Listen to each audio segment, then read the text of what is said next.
Hola, lo primero es saludarte. Soy Silvia Riaño y si estás escuchando esto, seguramente te encuentres buscando respuestas a mil sensaciones que en este momento de tu vida puedes sentir que no terminas de controlar. Probablemente le has puesto ya nombre, quizá estrés o quizá ansiedad, pero la realidad es que a veces no encontramos la salida a esas emociones que se vuelven caóticas y con las que a veces nos cuesta un poquito convivir. Tranquilo, voy a intentar ayudarte a entenderlas, a conocer su origen, a mirarlas de frente y a relacionarte con ellas.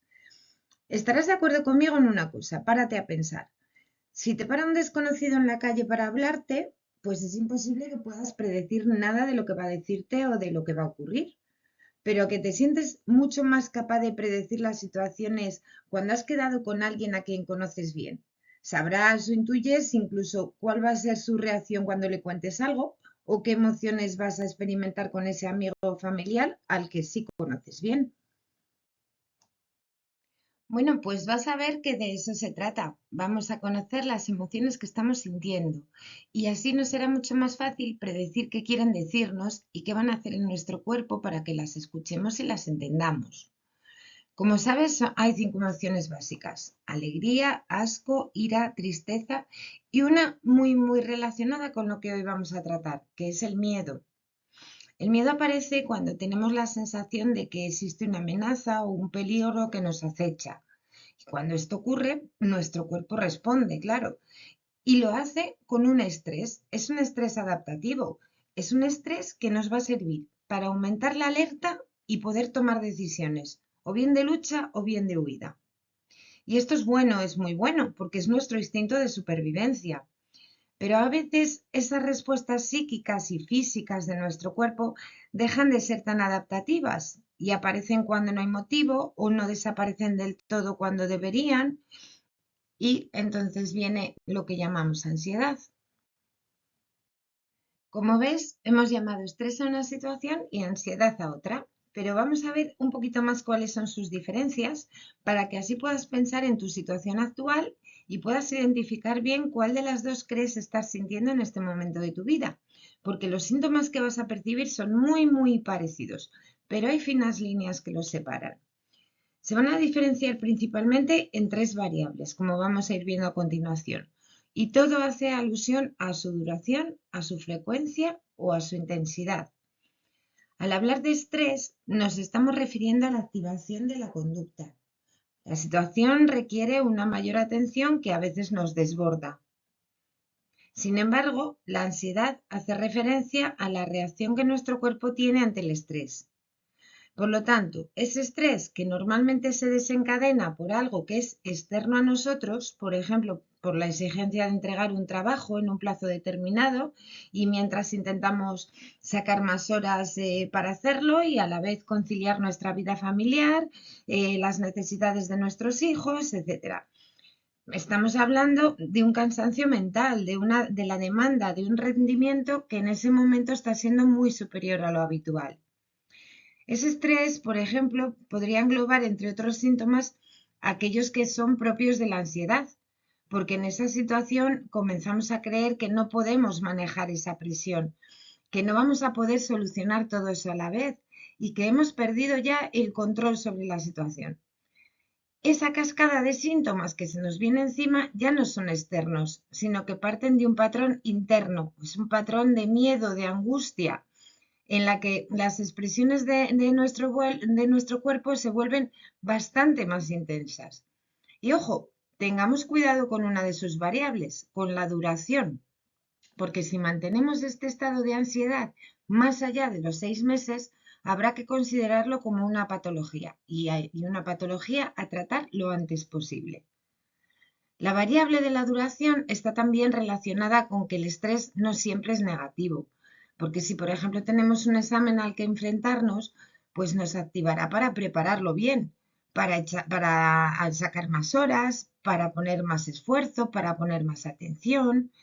Y ese estrés debería desaparecer cuando finaliza esa situación, o cuando finaliza ese examen, o cuando finaliza esa carga laboral de la que hablábamos antes, que se sumaba a nuestra conciliación familiar.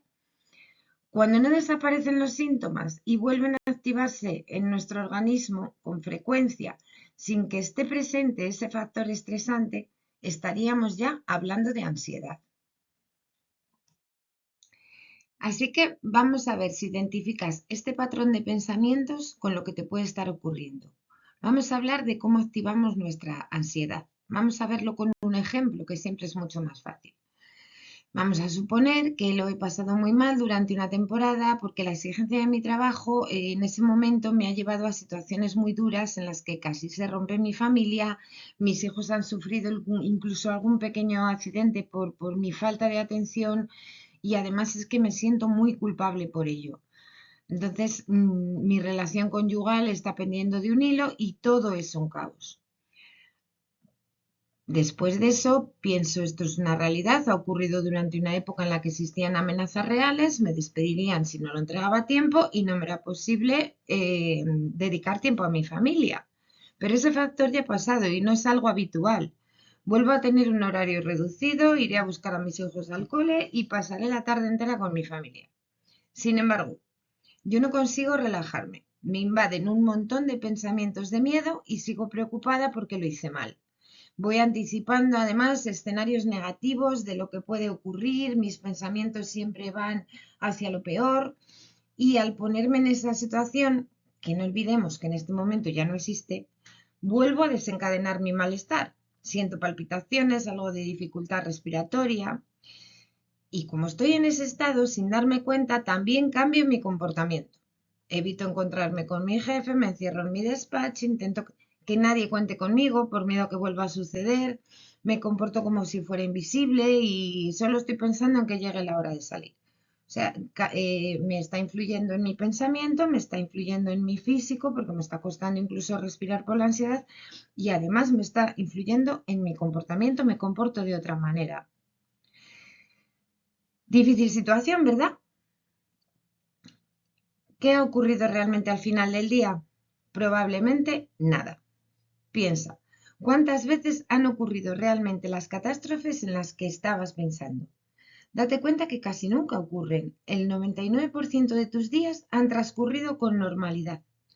Por lo tanto, tenemos que pensar que hay una desproporción entre mis pensamientos y lo que realmente pasa. Una vez que te has dado cuenta, pues lo normal es pensar, vale, he creado este círculo, pero no sé cómo salir de ello, no puedo controlar mis pensamientos. Si recuerdas hace unos minutos hablábamos de que no podemos predecir a los desconocidos, pero sí que nos es más fácil tener seguridad y control sobre aquello que conocemos. Así que vamos a conocer alguno de esos juicios que estamos realizando, para cuando vengan a nuestra cabeza al menos seamos conscientes de que existe una diferencia entre ellos y la realidad. Puede que estés hipervigilante, que además de estar prestando atención a todo lo que hay a tu alrededor, te quedes focalizado en aquello que tú predices que puede ser malo. Además, empiezas a tener certezas, cada vez estás más convencido de que esa catástrofe en la que estás pensando va a suceder.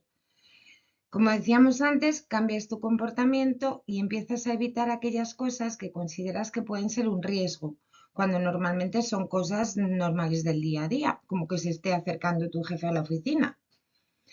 Incluso habrás oído que en una situación extrema hay personas que no salen de su casa porque termina siendo el único sitio donde se sienten seguros. No estás pensando en las posibilidades reales, como decíamos antes. Lo lógico es que el 99% de los días no te suceda ninguna catástrofe, pero no te paras a contrastarlo porque tus pensamientos van por libre, ya son automáticos y no tienes el control sobre ellos. Y todo esto y alguna cosa más que vamos a ver ahora es lo que está impidiendo que bajes ese nivel de ansiedad. Es lo que está manteniendo tu ansiedad y el nivel tan alto. Date cuenta. Nos estamos manteniendo en la ansiedad muchas veces por cosas que no existen en nuestra realidad. Son fantasmas de miedo que vienen por las predicciones que están haciendo nuestro pensamiento. Así que, como decimos, todo esto que sucede a nivel de pensamiento y no a nivel de hechos reales lo llamamos distorsiones cognitivas. Algunas de ellas son estas y seguramente te hayas sentido alguna vez identificado con alguna. Cuando nos sentimos así dentro del ciclo de la ansiedad, generalizamos las cosas, utilizamos palabras como nadie, todos, nunca, siempre. Por ejemplo, Por lo mal que lo pasé con Paco, ya no confío en ningún chico guapo. Y con este ejemplo, además de generalizar, lo que hemos hecho ha sido también polarizarnos en un extremo. Magnificamos, hacemos enormes las situaciones que no lo son tanto. Seguramente alguna vez te ha pasado que el día antes de volver al trabajo tras las vacaciones piensas va a ser horrible y una vez allí después no ha sido para tanto, ¿verdad? También filtramos la información que nos llega y atendemos solo a lo negativo o hacemos apreciaciones en nuestra imaginación, como pensar que los demás están criticándome o imaginar que con tanto tráfico hoy voy a tener un accidente. Hasta ahora hemos visto todo lo que ocurre en el pensamiento, pero tanto el estrés como la ansiedad y el miedo, que ya hemos visto el vínculo y la relación tan estrecha que tienen entre ellos, van a tener también respuestas fisiológicas de todo tipo, a nivel cerebral, endocrino, respiratorio, etc. Y toda esa actividad va a ser desencadenada y guiada por nuestro sistema nervioso autónomo. Y este no depende de nuestra voluntad, sino que regula actos que son involuntarios, como la digestión, por ejemplo. El sistema nervioso autónomo está dividido en el simpático, que activará órganos y músculos que nuestro cuerpo necesita para enfrentar una situación, y el parasimpático, que se va a encargar de volver al equilibrio, a la tranquilidad o normalidad. Es importante que conozcamos algunas de las funciones del sistema nervioso autónomo. Son tan importantes que, por ejemplo, se encarga de regular ante la situación que tenemos qué hormonas necesitamos que produzcan las glándulas en ese momento. Por ejemplo, el cortisol, que seguro que has oído que es la hormona que producimos durante el estrés. Todo lo indicado es positivo y necesario para el afrontamiento, siempre y cuando sea proporcional al contexto que estamos viviendo y no se produzca un descontrol en la duración o en la intensidad. Por ejemplo, la respiración excesiva puede producir hiperventilación o, al contrario, verse dificultada por la tensión muscular. Entonces, nuestro sistema nervioso autónomo se va a liberar por el sistema simpático adrenalina y cortisol en las glándulas suprarrenales, va a aumentar la frecuencia cardíaca, va a aumentar la respiración y la frecuencia respiratoria también, la sudoración, porque tenemos que eliminar ese exceso hormonal que hemos producido de adrenalina y cortisol, y la tensión muscular, porque si tenemos que salir corriendo o tenemos que luchar, necesitamos que nuestros músculos estén preparados. Así es la sabiduría de nuestro cuerpo y cómo responde a cada situación. Esta producción de cortisol de la que hablábamos es especialmente importante. ¿Para qué nos sirve? Una vez más, es algo adaptativo, algo bueno, porque se trata de una hormona clave para tu salud. Va a regular aspectos importantísimos como el ciclo de sueño o vigilia, va a intervenir en metabolizar y aprovechar los nutrientes de todo lo que ingieres, regula la inflamación de tu cuerpo, la presión sanguínea y va a intervenir también en tu memoria y concentración. Cuando necesitamos elevar energía, fíjate lo que hace. El cortisol nos aumenta el nivel de glucosa en sangre y la glucosa es el principal alimento de nuestro cerebro.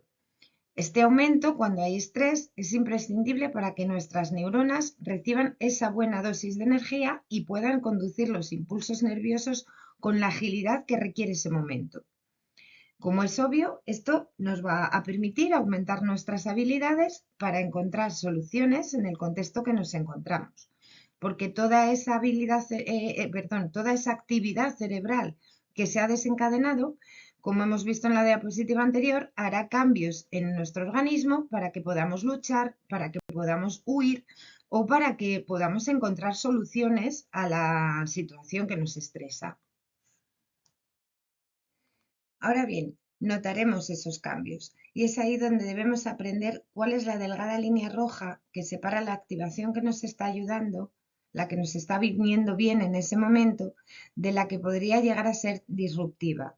Es decir, ahora que hemos aprendido qué es lo que nos ocurre, cómo llegamos hasta aquí, qué explicación tiene lo que siento, ahora tengo el conocimiento que me permite distinguir si mantengo esa activación alta cuando no hay motivo, si siento que no puedo manejar la situación, que se me va de las manos y aparecen emociones de tristeza, de ira, etcétera, o incluso lo que llamamos somatizaciones, que serían problemas de salud física que nos están avisando.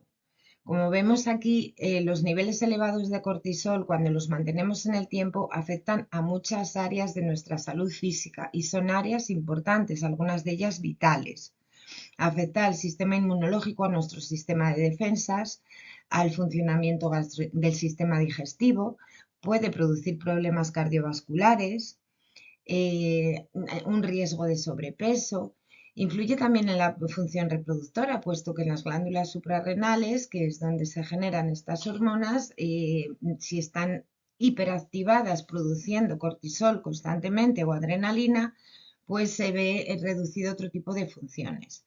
También podemos ver que hay un envejecimiento prematuro de la piel y trastornos del sueño, trastornos en la memoria y la concentración. Podemos llegar a patologías de ansiedad, de depresión, fatiga crónica, etc. Entonces, estamos aquí porque nos es posible adquirir herramientas que nos van a permitir manejar nuestra mente y cuerpo cuando sentimos ansiedad. Debemos hacerlo para recuperar nuestra salud. Una de esas herramientas ya ha comenzado hoy. La ansiedad para nosotros ya no es ese desconocido que nos acecha. Sé cómo viene, puedo ser consciente de ello, sé por qué se queda conmigo y lo que va a hacer en mi cuerpo. De alguna manera puedo hacer predicciones sobre lo que pasará después y me será más fácil pararla en alguna de sus fases. Bueno, pues muchas gracias por haberme escuchado y espero de corazón que te haya servido. Un consejito final, si me lo permites. Si vuelves a ponerte esta presentación, escuchándola más despacio, haciendo paradas para entender bien cada pasito que damos en la ansiedad, te servirá mucho más. Sé que hay muchos conceptos, quizá demasiados, pero mi intención era que lo entendieras bien y por eso mi consejo de volverlo a ver despacio. Te vas a dar cuenta de muchas cosas más. Y recuerda una cosa cada vez que te sientas así. La ansiedad no está en tu presente, está en tu futuro, es tu propia proyección. Es eso que estamos proyectando a futuro, pero en este momento no está ocurriendo. Gracias.